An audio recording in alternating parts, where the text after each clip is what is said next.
ആദരമാകുന്ന പ്രവാചകൻ നബി മുഹമ്മദ് മുസ്തഫ സല്ലല്ലാഹു അലൈഹി വസല്ലമ തങ്ങൾ അവിടുന്ന് പറയുകയാണ്, ഔവലദിൻ സാലിഹിൻ യദൂലഹു, ഏതൊരുവനാണോ മരണശേഷവും അവന് വേണ്ടി ദുആ ചെയ്യുന്ന നല്ല സ്വാലിഹായ സന്താനങ്ങള്, ആ സന്താനങ്ങളെ ഉണ്ടാക്കിയെടുക്കുന്നുവോ അവരാണെന്ന് മഹാനായ നബി മുഹമ്മദ് മുസ്തഫ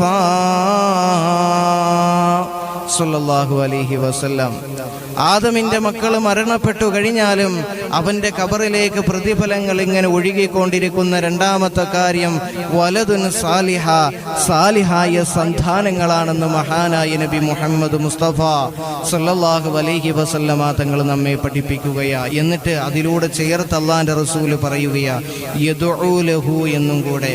അതായത് അവന് വേണ്ടി ദുആ ചെയ്യുന്ന നല്ല സ്വാലിഹായ സന്താനങ്ങളാണെന്ന് ആദരവാകുന്ന പ്രവാചകൻ നബി മുഹമ്മദ് മുസ്തഫ സല്ലല്ലാഹു അലൈഹി വസല്ലമ തങ്ങൾ നമ്മെ പഠിപ്പിക്കുകയാ.